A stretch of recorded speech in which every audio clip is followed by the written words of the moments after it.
مشرق میں افغانستان ہے، پاکستان ہے، یہ ایک بہت بڑا سالڈ بلاک ہے۔ اس کے بعد اگرچہ ہندوستان آتا ہے، بھارت، ظاہر بات ہے کہ وہاں مسلمان اقلیت میں ہیں سوائے کشمیر کے، لیکن یہ نوٹ کیجئے کہ وہاں بھی کم سے کم 15-18 کروڑ مسلمان موجود ہیں۔ آج بھی دنیا کا سب سے بڑا ملک جس میں مسلمانوں کی تعداد اور جن کی نفری سب سے بڑھ کر ہے وہ بھارت ہے۔ اس کے بعد پھر انڈونیشیا، ملائیشیا ہے، اس سے آگے ہے پھر فار ایسٹ، ابھی انہیں فتح کرنا ہے۔ نیو ورلڈ آرڈر کا یوں سمجھئے کہ ابھی یہ ہارڈ نٹ ٹو کریک، ابھی ایک لوہے کا چنا ہے چائنا کی شکل میں موجود۔ اور مجھے یاد آ رہا ہے ڈی گال کے الفاظ بہت سے لوگوں نے سنے ہوں گے، اس نے کہا تھا کہ ہم نے خام خواہ روس کو اپنا دشمن بنا لیا ہے، وہ تو ہمارا بھائی ہے، وائٹ ریسس، وہ تو بنیادی طور پر یورپین قوم ہے۔ Beware of the yellow masses of the east, تمہیں گھبرانا چاہیے، تمہیں خبر لینی چاہیے، وہ مشرق بعید کے جو زرد رو لوگ ہیں، China, Indo China, Japan, yellow races. ابھی اس نیو ورلڈ آرڈر کے لیے جو فتح عالم اور تسخیر عالم کا پروگرام ہے، اس میں پہلے غیر عرب مسلمان دنیا اور پھر یہ فار ایسٹ کا خاص طور پر یلو ماسز، یہ ہے کہ جنہیں ابھی انہیں ٹیکل کرنا ہے۔ اور اسی لیے میں عرض کرنا چاہتا ہوں، حقائق ہمارے سامنے رہنا چاہیے۔ یہ 45 برس کے بعد امریکہ کو کیسے خیال آ گیا کہ کشمیر کا مسئلہ واقعی ہے، ساقی نے کچھ ملا نہ دیا ہو شراب میں؟ یہ کہاں سے رابن رافیل آئیں پچھلے سال اور مسئلے کو زندہ کر کے چل دی؟ ہم خوش ہوئے، امریکہ نے مان لیا۔ حقیقت میں امریکہ کی نظر ہے اور وہ اس کو چاہتے ہیں کہ کوئی دوسرا اسرائیل بنائے، آزاد بنا کر اس کو اپنے تسلط میں لیں۔ اس لیے کہ اگر جو پروگرام ہے، اگر وہاں پر فرض کیجئے بہت مطالبہ ہمارا مان لیا جائے، پلیبسائٹ کرایا جائے، اس کا نتیجہ کیا ہوگا؟ آپ کو آزاد کشمیر سے بھی اپنی فوجیں نکالنی پڑیں گی، آپ کو گلگت اور بلتستان سے بھی فوجیں نکالنی پڑیں گی، بھارت بھی ادھر سے فوجیں نکالے گا، اور رہ جائے گا کون؟ یہ ٹھاٹ پڑا رہ جائے گا جب لاج چلے گا بنجارہ، رہ کون جائے گا؟ پھر تو وہی راج کرے گا جو یو این او پر قابض ہے، اور پھر ظاہر بات ہے کہ اس کے پاس دولت کے انبار اور جو بھی ان کی چالاکیاں اور ہوشیاریاں ہیں، ہو سکتا ہے کہ وہ اسے ایک نئے اسرائیل کی شکل دے دیں۔ بہرحال ایک طرف تو بدی کی یہ قوتیں ہیں، اس کے مقابلے میں خیر کی قوت کون سی ہے؟ خیر کی توقع کہاں سے؟ اس سے پہلے کہ میں اس موضوع پر آؤں، اب میں آپ کے سامنے وہ نوید خلافت جو میری آج کی گفتگو کا عنوان ہے، اگرچہ کنٹراسٹ بہت بڑا ہے، حالات اتنے خراب، خیر کی کوئی امید نہیں، کہیں سے کوئی اچھی خبر نہیں آتی، لیکن یہ کہ وہ نوید خلافت سب سے پہلے تو انہی دونوں آیات کے حوالے سے واللہ متم نورہ ولو کرہ الکافرون، اللہ لازماً اپنے نور کا اتمام فرما کر رہے گا چاہے یہ کافروں کو کتنا ہی ناگوار ہو۔ وَمَكَرُوا وَمَكَرَ اللَّهُ وَاللَّهُ خَيْرُ الْمَاكِرِينَ، شر کی قوت اپنی چالیں چل رہی ہے، اللہ کی اپنی تدبیریں ہیں، جو آخری نتیجہ نکلنے والا ہے وہ کیا ہے؟ هُوَ الَّذِي أَرْسَلَ رَسُولَهُ بِالْهُدَى وَدِينِ الْحَقِّ لِيُظْهِرَهُ عَلَى الدِّينِ كُلِّهِ وَلَوْ كَرِهَ الْمُشْرِكُونَ۔ دیکھیے جب میں آیت آپ کو سنائی، مسلمانوں کے سب سے بڑے دشمن کون؟ یہودی اور مشرک۔ پہلی آیت میں یہودیوں کا تذکرہ ہوا، انہیں مشرک نہیں کہا، کافر کہا۔ یریدون لیطفئوا نور اللہ بافواہہم واللہ متم نورہ ولو کرہ الکافرون۔ اگلی آیت میں اب آیا، اللہ نے تو اپنے رسول صلی اللہ علیہ وسلم کو بھیجا ہی اس لیے ہے، اس قطعی فیصلے کے ساتھ بھیجا ہے، الہدیٰ، کتاب ہدایت، ہدایت کاملہ قرآن مجید دے کر، دین حق، نظام عدل، عدل و قسط، نظام عدل اجتماعی، سچا دین، سچا نظام دے کر بھیجا تاکہ غالب کریں اسے کل کے کل دین پر، پورے نظام زندگی پر، وَلَوْ كَرِهَ الْمُشْرِكُونَ، چاہے یہ مشرکوں کو کتنا ہی ناگوار ہو۔ یہ بات تو ہو کر رہے گی، اور اس کو نوٹ کر لیجئے کہ چونکہ حضور کی بعثت ہوئی پوری نوع انسانی کے لیے، وَمَا أَرْسَلْنَاكَ إِلَّا كَافَّةً لِلنَّاسِ بَشِيرًا وَنَذِيرًا، جب تک پوری نوع انسانی پر اللہ کا دین غالب نہ ہو جائے، اس آیت مبارکہ میں اللہ کا جس فیصلہ کا اعلان کیا گیا ہے گویا کہ ابھی وہ پورا نہیں ہوا، ہونا ہے۔ اسی لیے کہا تھا اقبال نے، وقت فرصت ہے کہاں، کام ابھی باقی ہے، نور توحید کا اتمام ابھی باقی ہے۔ کل روئے ارضی پر، کل عالم انسانیت پر اللہ کا دین غالب ہو کر رہے۔ اس کی پھر نوید جو اور سورہ نور میں آئی ہے، اگر آپ کے پاس یہ ہے موجود 4 ورقہ نکال لیجئے، متن کو دیکھیے۔ خلافت کا وعدہ، حدیث مبارک ہے حضرت نعمان ابن بشیر، یہ آیت جو ہے یہ سورہ نور کی ہے، وعد اللہ الذین آمنوا منکم وعملوا الصالحات، مسلمانوں تم میں سے جو لوگ ایمان اور عمل صالح کا حق ادا کر دیں گے، دعا کیجئے اللہم ربنا اجعلنا منہم، اے اللہ ہمیں اس کی توفیق دے، اللہم وفقنا لہذا، اے اللہ ہمیں اس کی توفیق عطا فرما۔ لیکن اگر تم یہ کر دو گے تو اللہ کے 3 وعدے ہیں، لَيَسْتَخْلِفَنَّهُمْ فِي الْأَرْضِ كَمَا اسْتَخْلَفَ الَّذِينَ مِن قَبْلِهِمْ، انہیں زمین میں خلافت عطا کرے گا لازماً، جیسے کہ ان سے پہلوں کو عطا کی تھی۔ یاد کر لیجئے وہ آیت سورہ صاد کی، یا داؤد انا جعلناک خلیفۃ فی الارض، جیسے حضرت داؤد حضرت سلیمان کو خلافت اور حکومت عطا کی، ایسے ہی مسلمانوں تمہیں عطا کرے۔ وَلَيُمَكِّنَنَّ لَهُمْ دِينَهُمُ الَّذِي ارْتَضَىٰ لَهُمْ، اور ان کا وہ دین اسلام جو اللہ نے ان کے لیے پسند کر لیا ہے اسے تمکن، غلبہ عطا کرے گا۔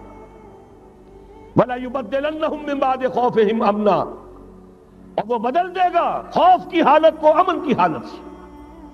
یہ 3 وعدے اصل میں ایک ہی ہیں۔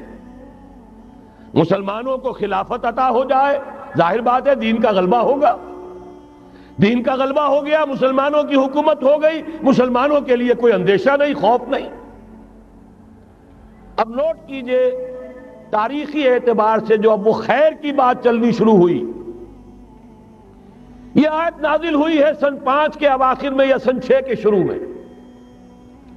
چونکہ صحابہ کرام دونوں شرطیں پوری کر چکے غزوہ احزاب میں، اپنے صبر اور مصابرت، اپنی استقامت، اپنی قربانی، اس کا پورا ثبوت دے چکے، جبکہ وہ رجلیہ یہ شعر پڑھ رہے تھے، نحن الذین بایعوا محمدا علی الجہاد ما بقینا ابدا، ہم وہ لوگ ہیں جنہوں نے محمد سے صلی اللہ علیہ وسلم جہاد کی بیعت کی ہے، اب یہ جاری رہے گا جب تک جان میں جان ہے۔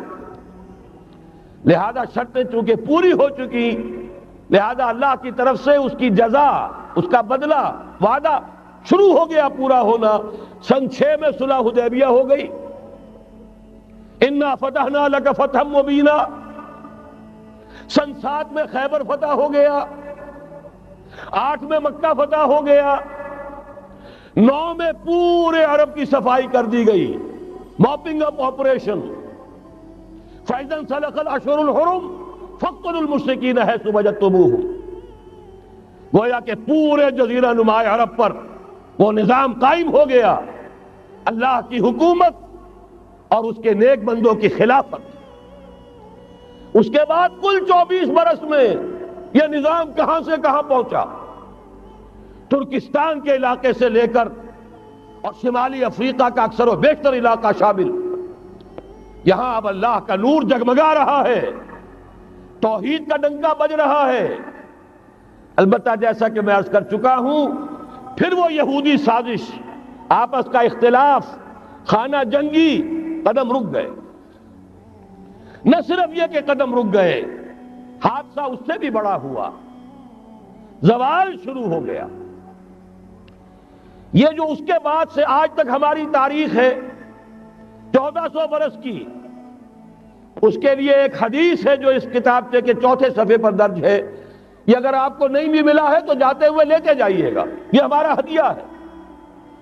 اس لیے کہ جو مایوس کن حالات ہیں جن سے ہم دوچار ہیں، ان میں ہمارا حال یہ ہے کہ سمجھنے دے مجھے اے نا امیدی کیا قیامت ہے کہ دامان خیال یار چھوٹا جائے ہے مجھ سے.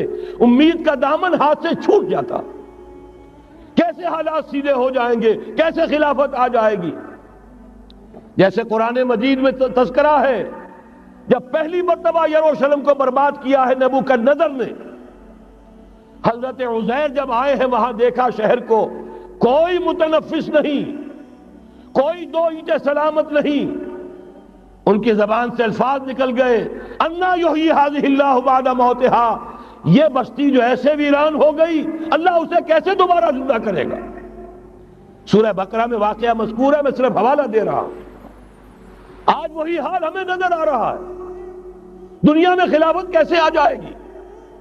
یہاں تو ڈنکا بج رہا ہے امریکہ کا، یہاں تو طاقت وہ ہے.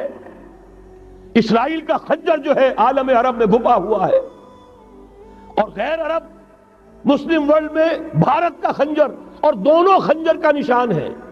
کبھی نقشہ دیکھا ہو، اسرائیل تو واقعتاً خنجر کے مانند تھا. جب تک یہ ویسٹ بینک شامل نہیں ہوا تھا اس کی شکل بالکل خنجر کی، اوپر دستہ اور نیچے وہ پھل عالم عرب کے سینے میں پیوست. یہی بھارت کا حال ہے.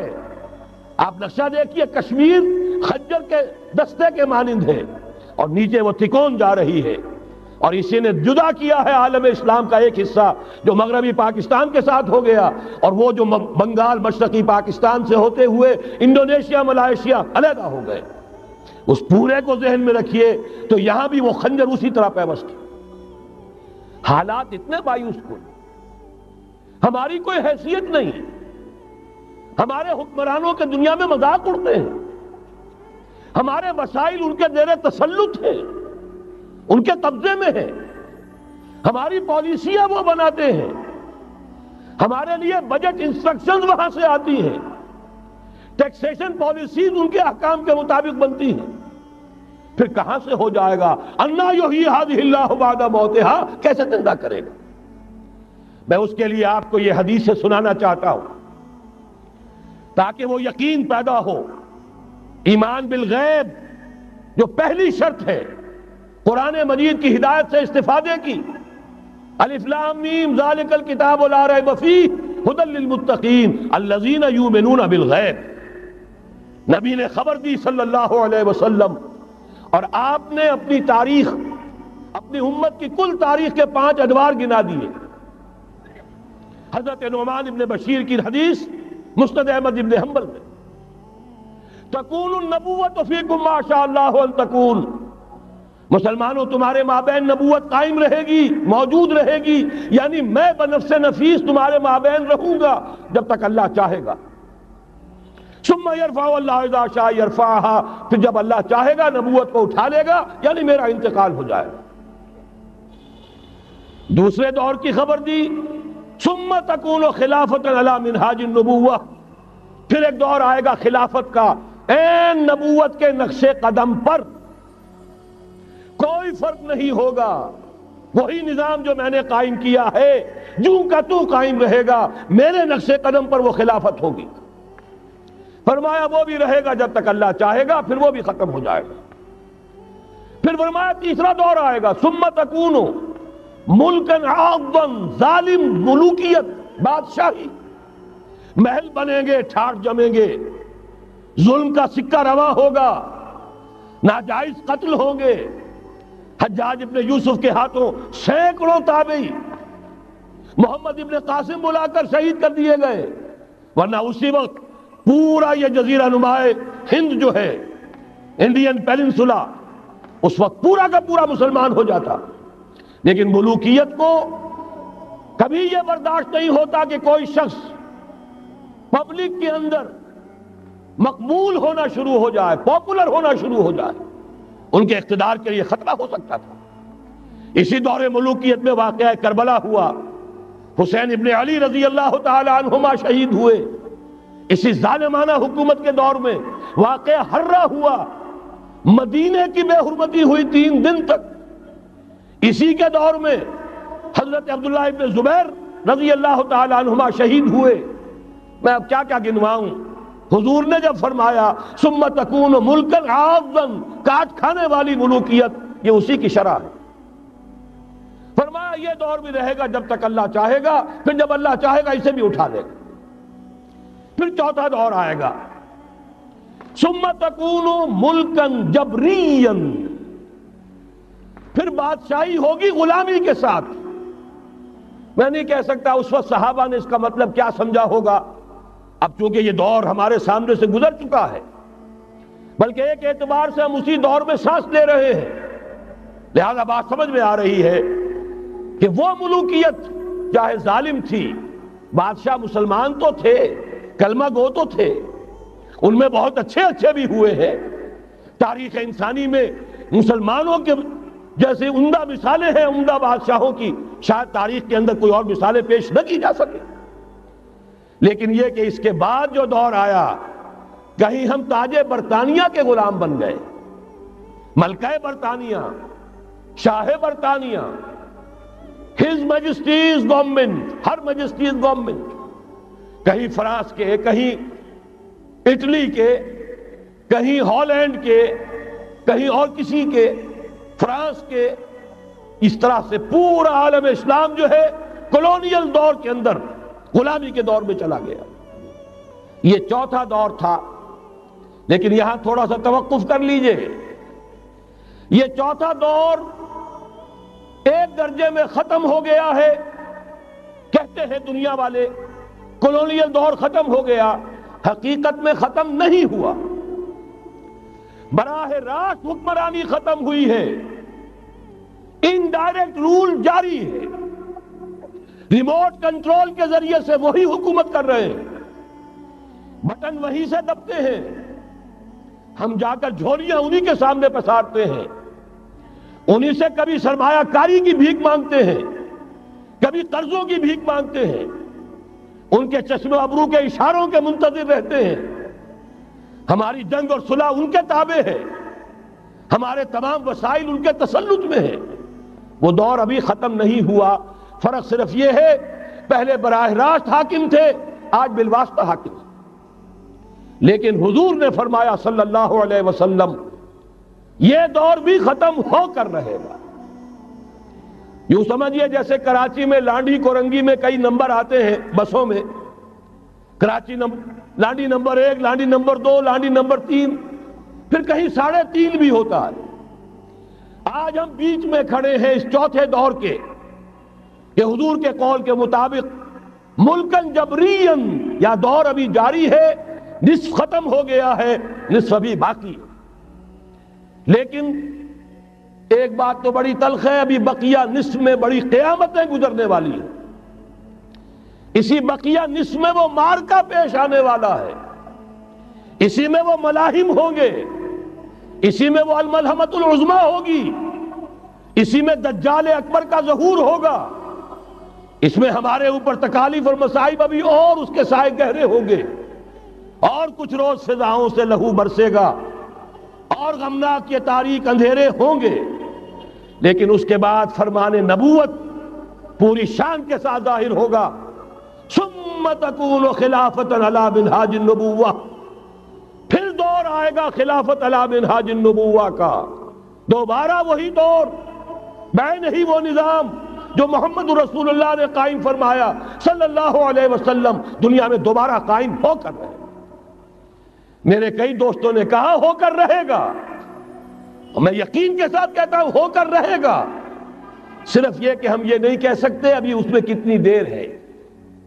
جیسے قرآن مجید میں کئی جگہ حضور سے کہلوایا گیا، نبی کہہ دیجئے ان ادری اقریب ام بعید ما توعدون، لوگوں جو وعدہ تم سے کیا جا رہا ہے یہ تو میں نہیں کہہ سکتا وہ جلدی پورا ہوگا یا دیر میں، ہوگا ضرور پورا۔ ان اللہ لا یخلف المیعاد، اللہ تعالیٰ اپنے وعدے کی خلاف ورزی نہیں کرتا۔ تو محمد الرسول اللہ صلی اللہ علیہ وسلم کی دی ہوئی نوید، دوبارہ خلافت علی منہاج النبوہ کا نظام قائم ہوگا، اور اس میں اب ذرا نور علی نور،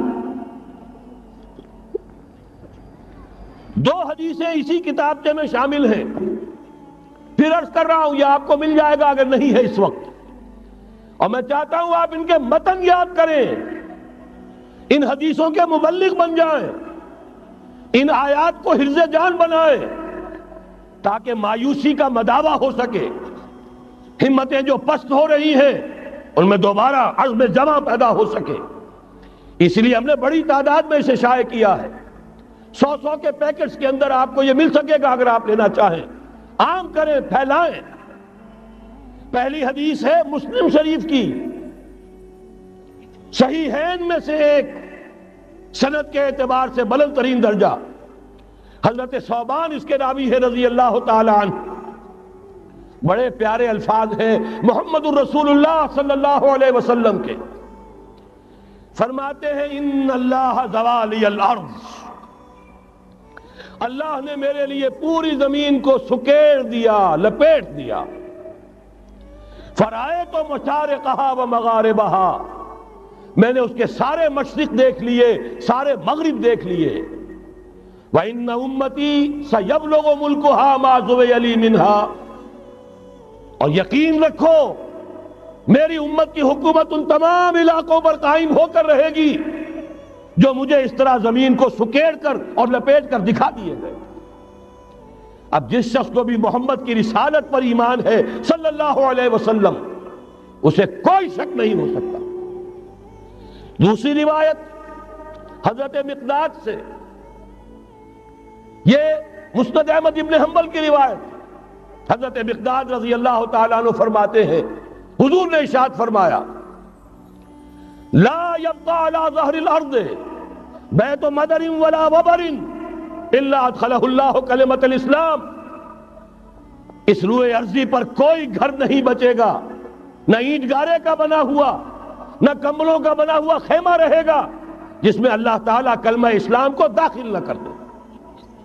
کل روئے ارضی پر ہر گھر میں اسلام داخل ہوگا۔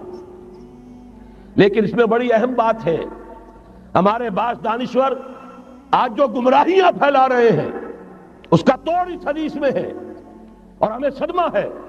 علامہ اقبال کا فرزند، اور وہ اس مغالطوں کو عام کر رہا ہے۔ اور بھی چھٹ بھئیے دانشور تھے، ان کی بات کی کوئی اہمیت نہیں تھی، لیکن اب وہی بات کہی ہے ڈاکٹر جاوید اقبال نے، اس حدیث میں اس کا توڑ ہے۔ اسلام کا غلبہ ہوگا تو کیسے ہوگا؟ بعز عزیز وذل ذلیل، یا تو کسی عزت والے کے اعزاز کے ساتھ ہوگا، اور یا کسی کمزور کی مغلوبیت کی بنیاد پر ہوگا۔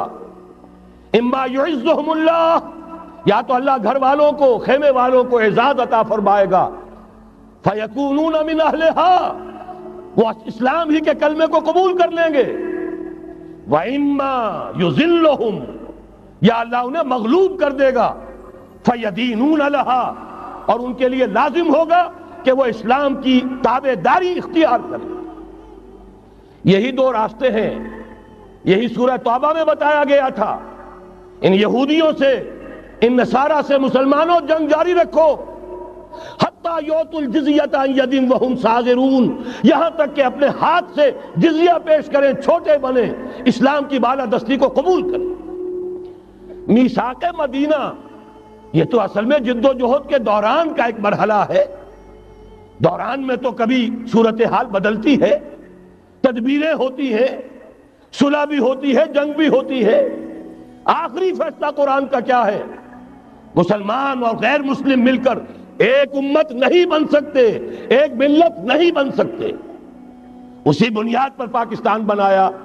دو قومی نظریے کا سب سے بڑا پرچارک علامہ اقبال، وطنی قومیت کی نفی کرنے والا شدید ترین الفاظ میں علامہ اقبال، اور اس کے فرزند جو ہے وہ ایک قوم ہونے کا تصور دے رہے ہیں مسلمانوں اور غیر مسلموں کو۔ یہاں تو ایک ہی راستہ ہے، صحابہ کرام کی فوجیں جب نکلی جہاں گئیں، تین آلٹرنیٹیوز، ایمان لے آؤ، ہمارے برابر کے ہوگے، بھائی ہوگے، جان مال عزت آبرو املاک جائیداد ہر چیز جیسی ہے ویسی رہے گی، ہمارے کندھے سے کندھا لگا کر کھڑے ہوگے، یہ نہیں تو چھوٹے بنو، اسلام کی بالادستی قبول کرو، جزیہ دینا منظور کرو، اور یہ بھی نہیں تو صرف ایک تھرڈ آپشن ہے، آؤ میدان میں، تلوار ہمارے اور تمہارے درمیان فیصلہ کرے گی۔ یہ ہے تاریخ۔ آخری بات جو کہی گئی سورہ توبہ میں وہ تو یہ ہے، میثاق مدینہ تو ایک درمیان کی ایک تدبیر ہے، معاہدات ہوتے ہیں، معاہدات تو مشرکین عرب سے ہوئے جس کی کامل تنسیخ کی، براءۃ من اللہ ورسولہ الی الذین عاہدتم من المشرکین۔ سارے معاہدات آج ختم کیے جا رہے ہیں، اعلان عام کیا جا رہا ہے، کوئی معاہدہ نہیں ہے، باطل دوئی پسند ہے، حق لا شریک ہے، شرکت میں آنا ہے، حق و باطل نہ کر قبول۔ علامہ اقبال تو یہ کہہ رہے ہیں۔ بہرحال ذہن میں رکھیے، حضرت مقداد کی اس حدیث نے بہت بڑا عقدہ حل کیا ہے۔ اسی لیے جب حضور سے یہ الفاظ سنے حضرت مقداد نے تو کہتے ہیں فَقُلْتُ، میں نے اپنے دل میں یہ کہا، وَيَكُونَ الدِّينُ كُلُّهُ لِلَّهِ، یہ جو سورہ انفال میں الفاظ آئے ہیں، دین پورا کا پورا اللہ کے لیے ہو جائے گا، یہ تبھی ہوگا جبکہ کل روئے ارضی پر کوئی گھر نہ بچے، کوئی خیمہ نہ رہے جو یا تو اس کے گھر والے اور خیمے والے اسلام لے آئیں یا اسلام کی تابع داری قبول کر دیں، تب کے لیے تیار ہوں، تب ہوگا۔ اسی کو اقبال نے کہا تھا جواب شکوہ میں، وقت فرصت ہے کہاں، کام ابھی باقی ہے، نور توحید کا اتمام ابھی باقی۔ لیکن یہ جو حدیثیں میں نے آپ کو سنائی ہے، علامہ اقبال نے در حقیقت انہی کا نقشہ کھینچا ہے۔ آسماں ہوگا سحر کے نور سے آئینہ پوش، اور ظلمت رات کی سیما پا ہو جائے گی، پھر دلوں کو یاد آ جائے گا پیغام سجود، پھر جبیں خاک حرم سے آشنا ہو جائے گی۔ آنکھ جو کچھ دیکھتی ہے لب پہ آ سکتا نہیں، محو حیرت ہوں کہ دنیا کیا سے کیا ہو جائے گی۔ شب گریزہ ہوگی آخر جلوہ خورشید سے، یہ چمن معمور ہوگا نغمہ توحید سے۔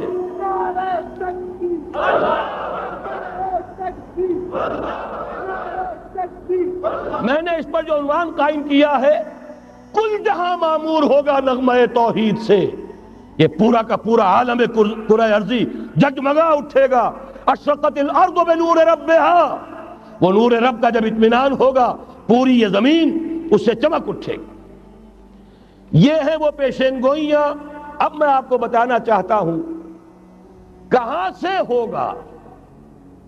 موٹی سی بات یہ ہے، پہلے خلافت علی منہاج النبوہ کا نظام قائم ہوا، کل روئے ارضی پر ایک دم نہیں ہو گیا۔